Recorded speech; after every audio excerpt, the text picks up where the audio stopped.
I never thought the end would come on such an ordinary day.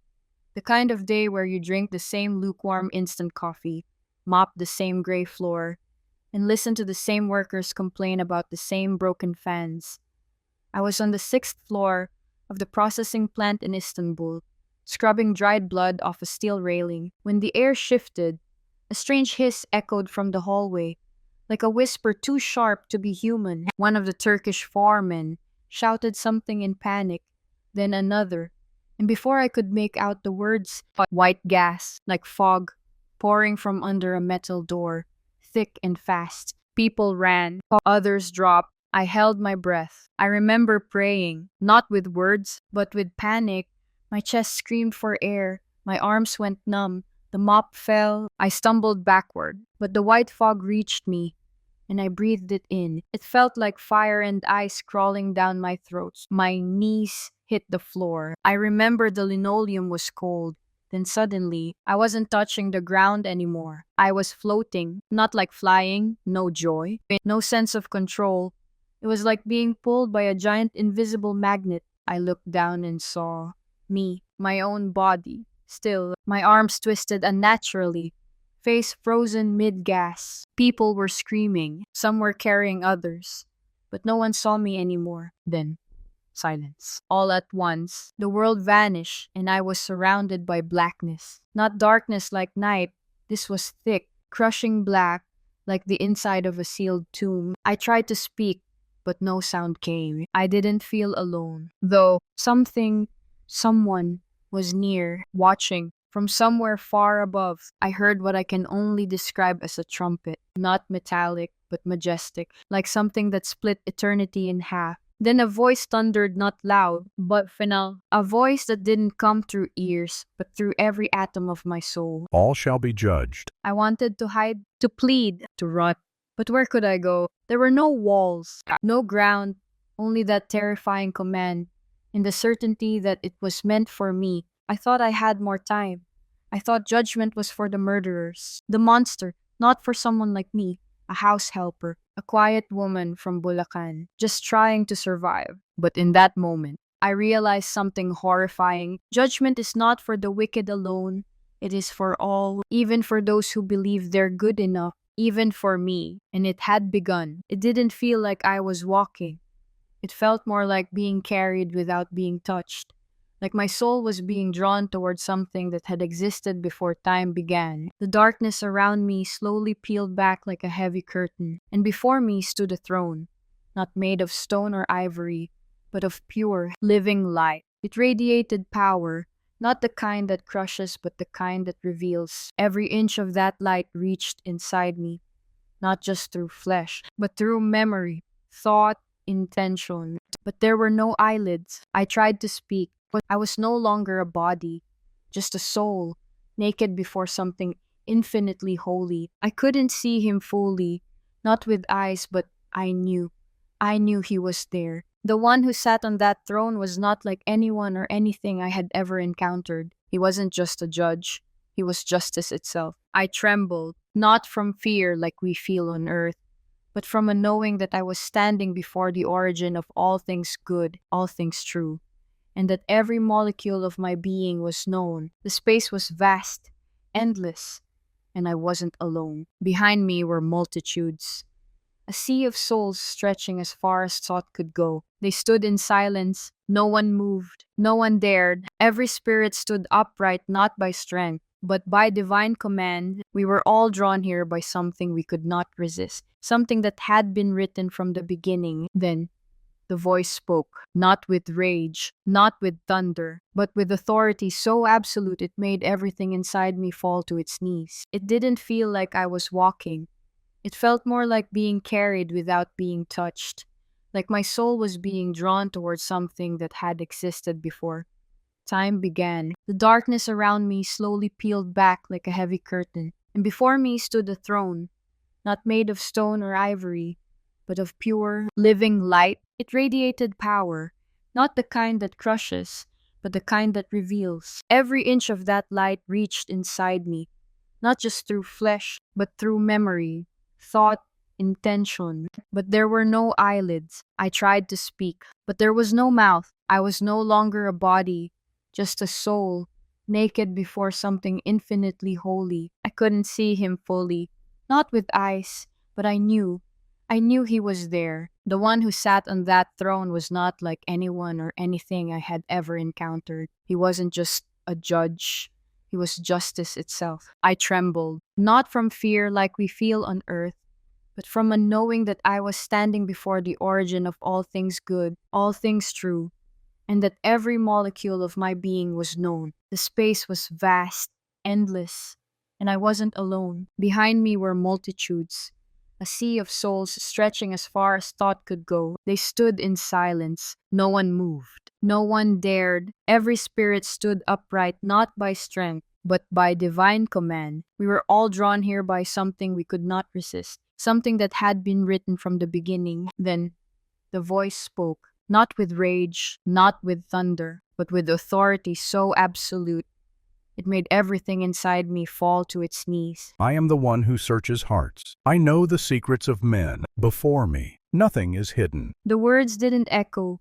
They soaked into every part of me. I felt them moving through memories I had forgotten, conversations I thought no one heard, motives I never even admitted to myself. And in that moment, I realized something I had never considered in life. There is no such thing as a secret. Not really. Maybe from other people, but not from him. His eyes, though I could not see them, were upon me. I knew it. I felt it. And it was unlike anything I'd ever felt before. They didn't just look at what I had done.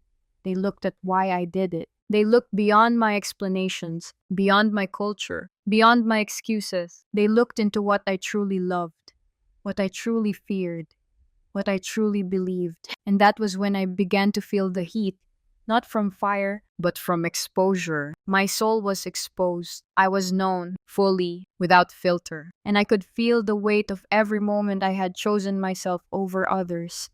Every time I let bitterness win. Every idle word I spoke behind someone's back, pretending it was venting. It all stood beside me like witnesses. Then I looked ahead again, and I saw the others being called, not by name, but by description. The one who mocked mercy, the one who buried love in pride, the one who gave everything quietly. Each title felt like a verdict in itself. And when they stepped forward, their lives unfolded before us like glowing rivers in the air. Not just actions, but thoughts, memories, intentions. And the whole crowd saw it. We all watched each other's truth. Some souls wept. Others denied what they saw. Some just collapsed in silence, unable to face the weight of their own choices. But the one on the throne did not flinch. He did not weep. He did not shout. He simply watched, with eyes that had already seen it all. I have waited. I have called. I have loved. Now I judge in righteousness. Those words hit me like a wave, because I remembered the times in my life where I felt a gentle pull toward repentance, when I saw someone suffering but walked away, when I heard the Spirit whisper, "Forgive," but chose pride instead. Those weren't just random moments. They were his invitations, and I had ignored many of them. I started to shake. I knew. Soon it would be my turn. Would I be known as the one who just survived, or the one who truly loved? Would he call me daughter or stranger? The throne remained still, and I stood waiting. As the next soul stepped forward, the line moved slowly, soul by soul, each one standing before the throne, with their life fully exposed. Some glowed with peace, others trembled, but most were crushed by the weight of their own truth. I tried not to stare, but it was impossible to look away. Then came him. He stepped forward from the line, head slightly bowed, but not out of humility. It was the posture of someone who knew what was coming. His presence was heavy, not because he was large or loud, but because something dark clung to him, something that made the air feel colder. He looked like a man who had been admired in life. Clean-shaven, confident posture, expensive shoes. But all of that faded when the light of the throne touched him. And then the visions began. We all saw it. A kitchen, cracked tiles, a woman flinching at the sound of footsteps. She was holding a child maybe 2 years old, her hands trembling as she stirred a pot of rice. The man entered. His voice was sharp. The woman didn't respond fast enough. His hand struck her face. The child began to cry. And yet, the scene didn't end. It played again. Another day, another blow, another bruise. Years passed. The boy grew older, quieter, eyes always darting for danger. His mother shrank more and more each time. The man always the same, never shouting in public, always smiling at church, always shaking the pastor's hand firmly. The throne said nothing, but the silence was like a blade. The man fell to his knees. I tried, he whispered. I was stressed. I didn't know how to control it. I said sorry. I provided for them, but none of us answered, not even the throne. The scenes had already spoken. The worst one came last. It was a day the boy, now 12, stepped between the man and his mother. No, he said, you won't touch her again. And the man, for a split second, hesitated, but then rage won. He shoved the boy away. His head hit the wall. Screams. Silence. The man covered his face. It wasn't always like that. I loved them. I did. Then the voice came. You raised your hand against the one you were commanded to love. You broke what you were called to protect. The world may have excused you, but I cannot be blind. The man sobbed, a hollow, shaking sound that didn't seem to belong in this holy place. Descend for what you did to them. You did to me. At those words, the light withdrew from him and he vanished, not burn, not scream, just gone. Like smoke pulled downward into an abyss we could not see, and yet his echo remained. The weight of that moment stayed in the space like a lesson none of us would forget. It wasn't just what he had done, it was who he had become. A man who twisted love into fear, who wore the face of a father but carried the heart of violence. And in the face of perfect justice, there was no room for pretend repentance. I couldn't stop my hands from shaking, because deep down, I knew if love itself was the standard, then even I had reasons to tremble. She stepped forward with silent steps, her head slightly lifted, not in pride, but in practiced strength, the kind of strength women wear like armor. After years of pretending they're fine, she was dressed well, hair pinned neatly, wearing a white blouse that looked like it belonged in an office building in Ortigas. The kind of woman you'd see typing reports at a BPO desk, sipping a cafe latte, and you'd never guess she carried a secret. The moment she entered the presence of the throne, the air shifted, not heavier, just quieter. Even the other souls behind us seemed to lean in, as if the weight of what was about to unfold demanded absolute stillness. Then came the vision, a tiny hospital room, cold, crowded, dim. She was younger there, barely in her 20s, lying in bed. A nurse handed her something small, wrapped in a blue blanket. A newborn. He wasn't crying. He just blinked. Weakly, the young woman stared, not with awe, but with emptiness. Then she whispered something under her breath. I can't do this. She turned her head away. The nurse paused, confused, but then gently laid the child beside her. Hours passed. Visitors came, but she never once held the baby. She never kissed him. She never prayed over him. The vision jumped to the next scene, her walking out of the hospital alone, leaving the baby in a state care ward. More scenes came. A social worker crying, a nun rocking the baby at an orphanage, a letter sent to her address years later, unopened. The child, now 8, holding a crumpled drawing with the words, "To my mom, if I ever find you." The woman in the vision cried when no one saw her, but she never returned, never called, never looked back. In the presence of the throne, she finally spoke. I wasn't ready, she said softly. I didn't want to hurt him. I thought giving him up would give him a better chance. Silence. Her eyes darted up toward the throne, and I saw it, the terror of being known. You were given a gift, most holy, a life formed in my image, and you turned away. The world said it was your choice, but you chose to forget what love requires. The woman gasped, covering her mouth with shaking hands. I didn't know how to love. I didn't know how to be a mother. Your child's cry reached heaven. Though it never reached you, I held him when you didn't. I loved him when you wouldn't. Tears streamed down her face, now real, heavy tears, the kind that can't be controlled. She sank to her knees. "I'm sorry," she whispered. Another vision appeared, this time of the grown-up boy, now a man. He was kneeling in prayer, holding a photo of her, old, folded, stained. He whispered in the vision, "If you find her, please forgive her, and tell her I forgive her too." At that moment, the silence cracked. The woman collapsed completely, sobbing with her whole body, not in rebellion, but in full surrender. Then, from the throne, light poured over her, not warm, not cold, but just. He forgave, and so shall I. But you must never forget the weight of love left behind. The light lifted, but not completely. She was not cast out, but she was not embraced. Not yet. It was as if she was being held, not rejected, not received, but given a moment of mercy intentionally. And that, somehow, felt even more sobering than judgment, because here was a soul not evil, just lost. And even now, love reached for her.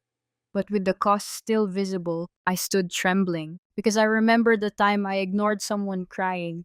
Not a child, but a friend, and I told myself, it's not my job to carry that. But now I knew, every time we walk away from someone God entrusted to us, we walk away from Him. His presence was different. When He stepped forward, the crowd around us tensed, not in fear, but in recognition. He walked like someone used to applause, chin high, shoes polished, watch glimmering, even in this holy place. His tailored suit looked out of place here, but somehow he still wore it like a crown. I could almost hear the echo of reporters calling his name.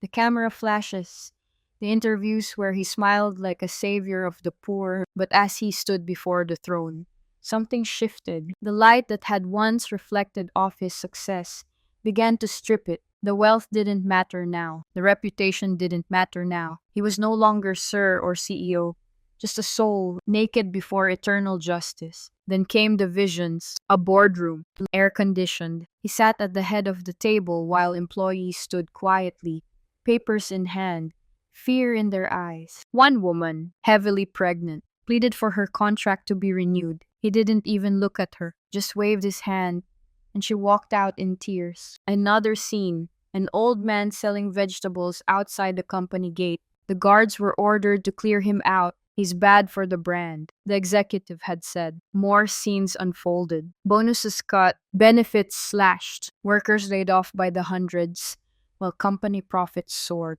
Behind closed doors, he toasted expensive wine, laughed at the news, and made deals that destroyed small vendors, all for bigger margins. Then came a memory that froze every soul watching. A young janitor, Filipino, thin, exhausted, handed back a misplaced wallet with $300.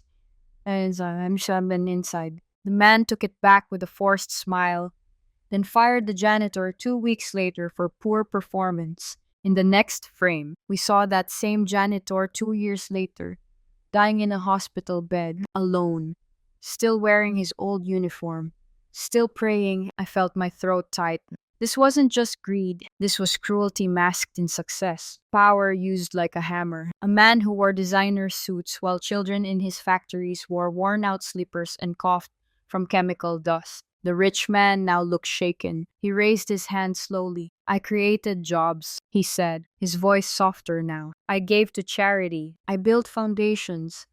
The vision responded before the throne did. We saw the charity gala, an event staged for the press. The check presented on camera was never cashed. The money never reached the schools. The foundation bore his name, but served no one but his ego. He looked up, eyes speeding now.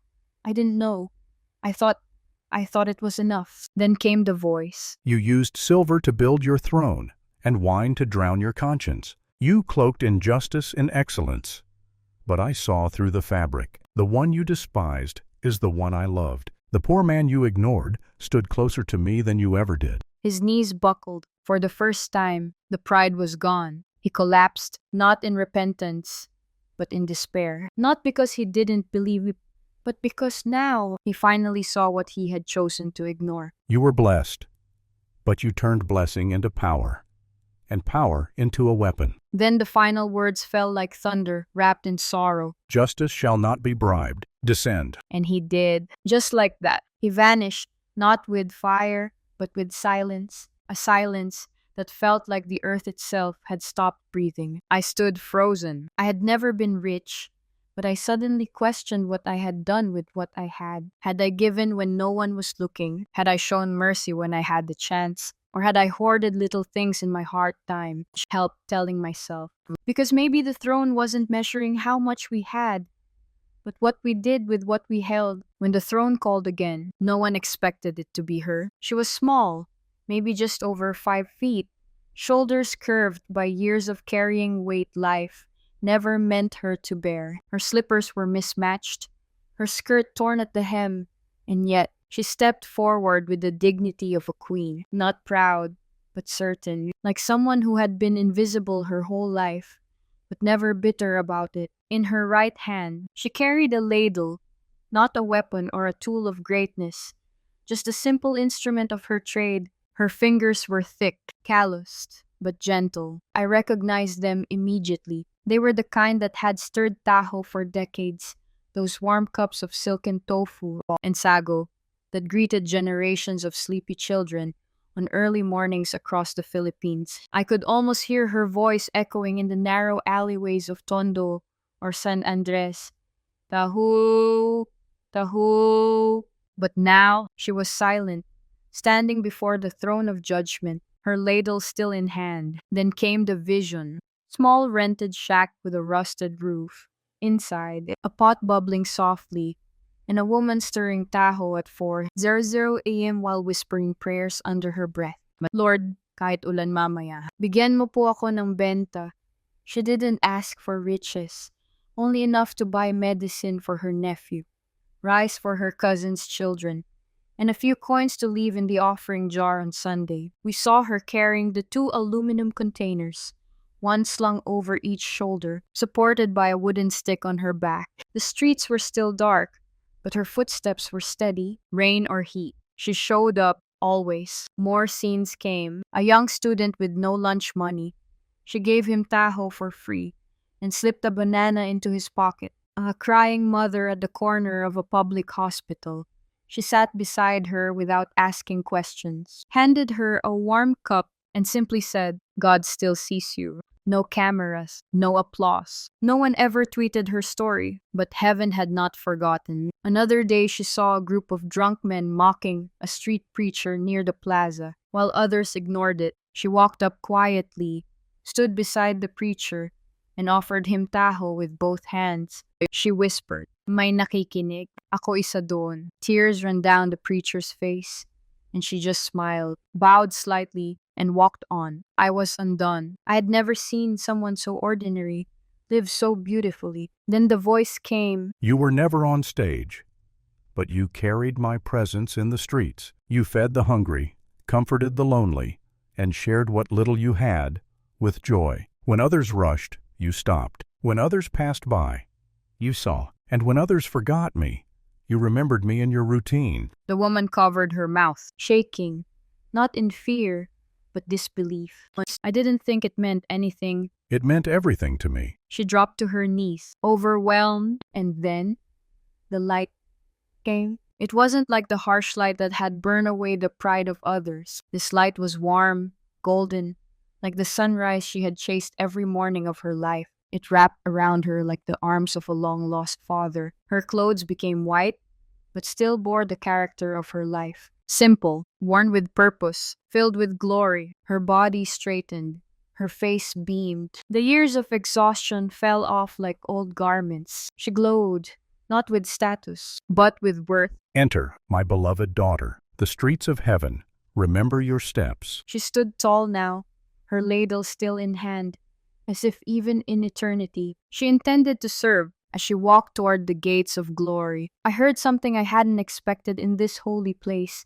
It came from those who had gone before, souls she had touched, children, beggars, laborers, even the preacher from the plaza, clapping with tears in their eyes, honoring the woman who never asked for honor. And all I could think was this: she was the kind of person heaven throws a party for. He looked out of place in this eternal procession, young, thin, barely past 20.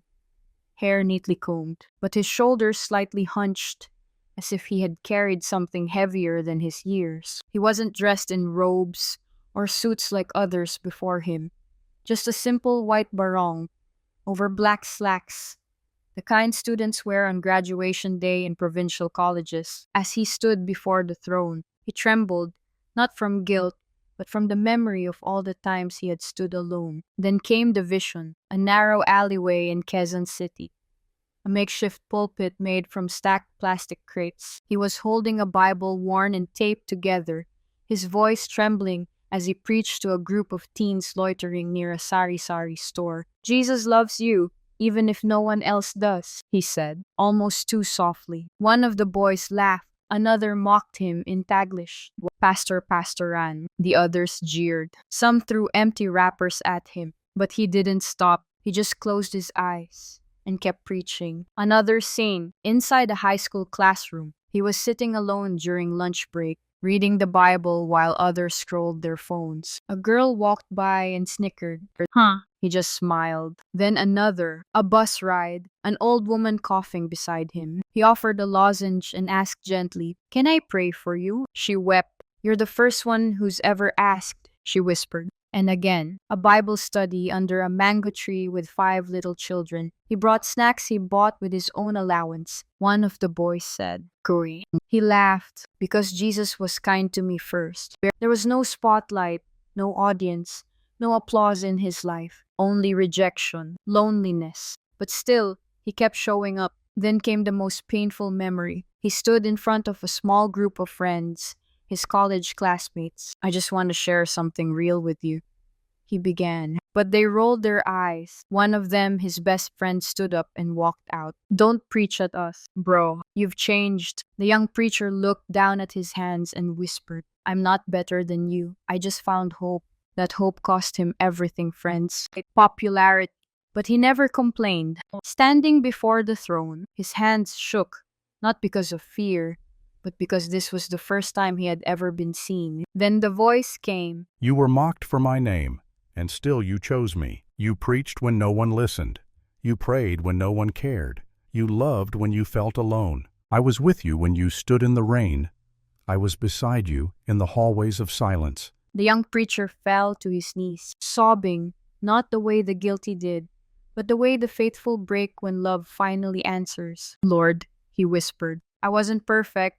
I had doubts. I failed you so many times.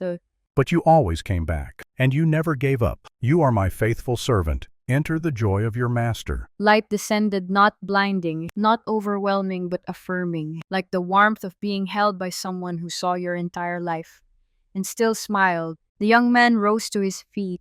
His barong glowed with a heavenly fabric, not fancy, but woven with purpose. In his hand now was not a tattered Bible, but a scroll etched in light, his testimony. As he walked toward the gates, I could hear singing, children's voices, old women's laughter, strangers he had once prayed for, all welcoming him like a brother coming home. And in that moment, I understood something that pierced me to my core. God does not measure greatness by the size of the stage, but by the size of the surrender. Then came the name I never expected to hear. Not a title, not a description like the others, just me. The light from the throne shifted and fell upon my feet. I wanted to run, to hide behind the others, to ask, "Are you sure?" But there was no escape. I had seen souls crumble before him.